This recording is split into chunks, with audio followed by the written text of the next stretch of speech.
And the face of the Flint water crisis. This boy's face being seen worldwide, and tonight his family is talking with us at Local 4.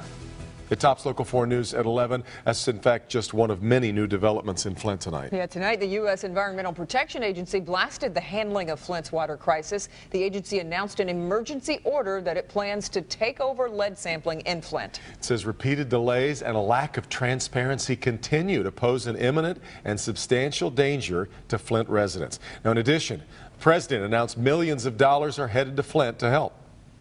In last month's bipartisan budget agreement, we secured additional funding to help cities like yours build water infrastructure. And we're going to have that funding available to you by the end of next week. And that includes more than $80 million for the state of Michigan.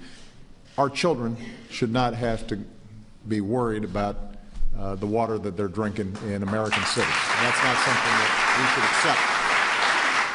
Well, now to the face of the Flint water crisis. The city's lead contamination, as you can see, is now the cover of Time magazine. Yeah, and tonight our Sean Lay spoke to this little boy and his family. He joins us live from Flint, and Sean, probably not the kind of fame they were looking for. Kimberly, every parent loves to share photos of their children. In this case, this photo is tough to look at. It shows a rash and deep scars on this 2-year-old little boy. His mother telling me here in Flint, she's happy to share this photo of her son with the rest of the world to draw attention to what's happening to families here in Flint. He's not shy about introducing himself. This is Smith. Sincere Smith is 2 years old and excited about celebrating his 3rd birthday in a few days. Are you excited? Yeah. That's my birthday. Sincere is also not shy about showing you the rash that is all over his body. Yes, it is. So itchy, it keeps him up at night. Is it right here? It's on his legs. It's healing a little bit better than what it was. Arms and face. Today, Time magazine putting Sincere on its cover with the words, "Poisoning of an American City." Mom Ariana realizing that her little boy's photo is being seen worldwide and wants people to think of Flint families when they look at Sincere's face. People who ain't from Flint, I want them to think of Flint and think of what we're going through. And imagine what we're going through. And imagine if these was your kids and these, going through this right now. You will see how we feel. Ariana says a doctor finally discovering that Sincere's rash is from chemicals that officials are dumping into the water system to combat the lead in Flint's water. It's not the baby photo that parents ever want, but because of her son and this photo of her son, taken by Detroit Free Press photographer Regina Boone, Flint is getting the attention it so desperately needs. That picture is just sincere. It's how we feeling right now. It's how our kids are feeling. This is us. This is sincerely us right now.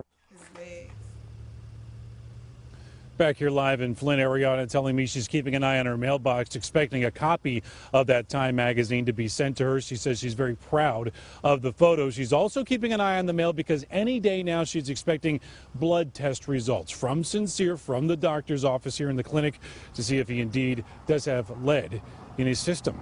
We're live in Flint tonight. Sean Lay, Local 4.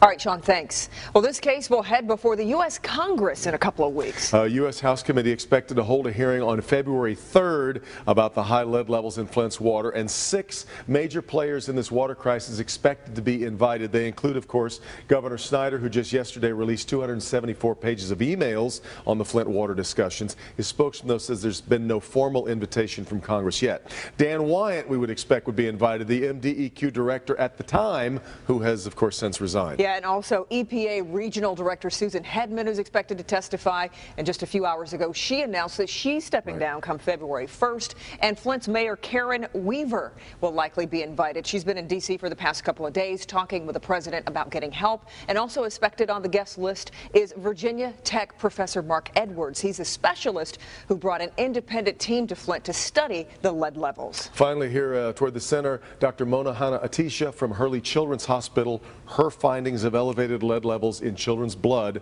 brought awareness to the crisis. Yeah, for all the background on the Flint water crisis and the newest developments as they come in, head to clickondetroit.com. You'll find videos, timelines, and information on where you can donate water.